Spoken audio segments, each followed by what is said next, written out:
قبله بطبيعة الحال سيقدم الأستاذ الدكتور سيدي السالم كلمة عن الرباط باللغات الفرنسية، ثم بعد ذلك نفتح المجال للصحفيين الكرام لطرح أسئلتهم واستشكالاتهم، ومن بعد المؤتمر الصحفي نعلن أن الرباط يستقبل كل طلبات العضوية سواء في مرحلته المؤقتة التي تنتهي بعد شهر من الآن أو المرحلة الدائمة إن شاء الله في حدود دوام البشر من بعد هذه المرحلة الانتقالية.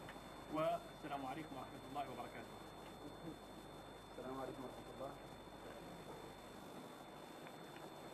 Tout d'abord, nous remercions l'ensemble de l'assistance d'avoir répondu aussi massivement à l'invitation. Je dois couronner le lancement des activités de ce forum populaire, de cette organisation civile dénommée Ribat al-Watani. Ribat al-Watani contre la normalisation avec l'État d'Israël et la défense de l'Quds. Cette initiative dont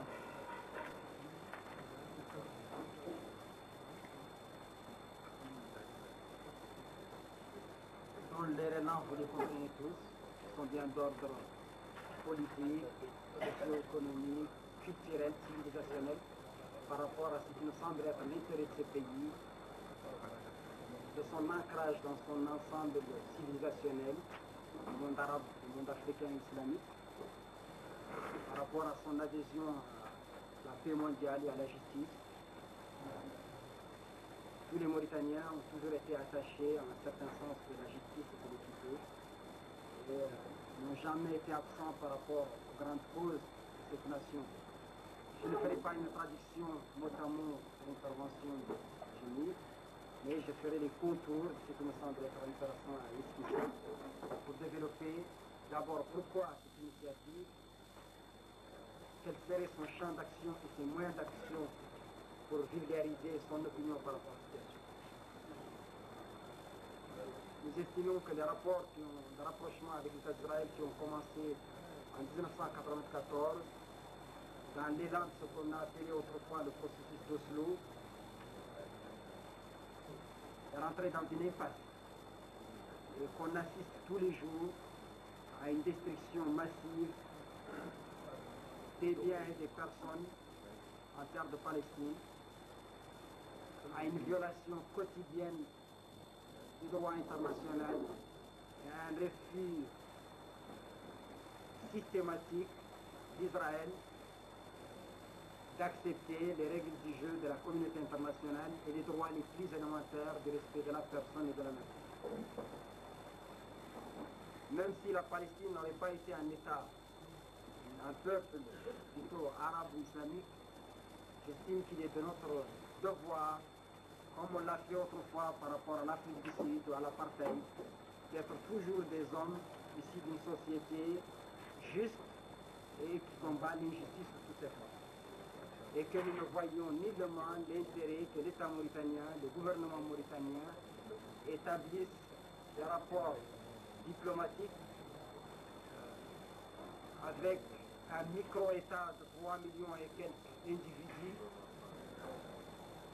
rassemblés de tous les continents, et pour en chasser d'autres citoyens qui aujourd'hui avoisinent les 6 millions à l'extérieur de Palestine.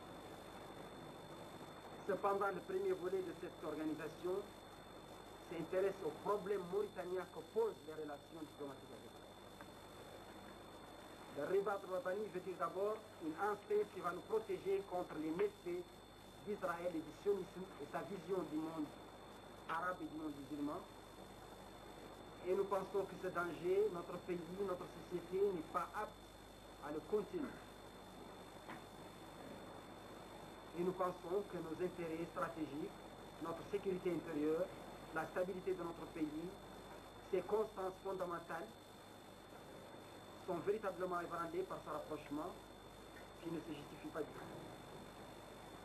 Oui, on me dira la Mauritanie est un État comme tous les autres États, membres des Nations Unies, Israël est un État, membre des Nations Unies. Oui, c'est une vision, c'est vrai, Mais avant d'être un État, la Mauritanie était un grand espace, elle le demeure. Je dirais c'était une grande mosquée ouverte, qui ne connaissait d'ailleurs ni les Arabes ni les Africains, elle connaissait la route qui menait vers la Mecque. Et je pense que notre société aujourd'hui n'est pas apte à comprendre qu'on puisse avoir des rapports avec un État, fut-il juste, équitable et démocratique, et après a fortiori un État criminel, fasciste, tel qu'Israël. Alors, quel sera ce ribat? Que demande le ribat aux citoyens mauritaniens et au gouvernement mauritanien?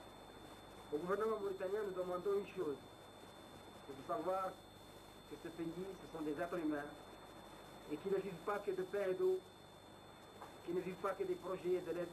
Non, mais pour les relations diplomatiques, c'est le minimum qu'on peut faire aujourd'hui pour les Palestiniens.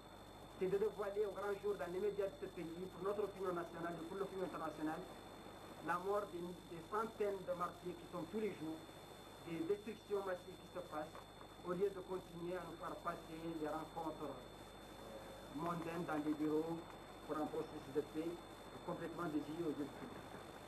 Et que le sens de la solidarité communautaire, le sens de l'islam, notre sainte religion, nous impose plutôt un devoir de retenue, à défaut d'aller résister avec les Palestiniens, au moins s'abstenir de rencontrer Sharon, de rencontrer les responsables israéliens, de rencontrer tous ceux qui refusent d'accepter le droit du peuple palestinien à édifier un État souverain dans la capitale Quds, conformément aux résolutions 242 des Nations Unies et conformément aux diverses résolutions par rapport à ce pays. Ça, c'est tout le monde qui le revendique à peu près, les forces politiques. Mais aujourd'hui aussi, il y a des citoyens qui commencent à être interpellés par la question, qui ne sont pas des hommes politiques. Et c'est pour cela que pour moi, je dois rassembler, au-delà des clivages politiques, au-delà de nos différences politiques, qu'est-ce qu'on peut faire comme citoyens mauritaniens par rapport à cette question-là. Je pense qu'on doit avoir une charte de conduite des citoyens mauritaniens par rapport à la présence d'Israël en Mauritanie dans ce contexte-ci.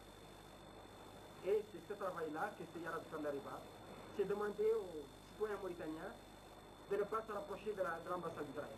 Sous aucun prétexte qu'il faut, éviter de rentrer dans l'ambassade israélienne. Ça, c'est la première démarche pour s'opposer à la nouvelle. Puisque cette ambassade ne s'intéresse pas au gouvernement, elle s'intéressera au peuple.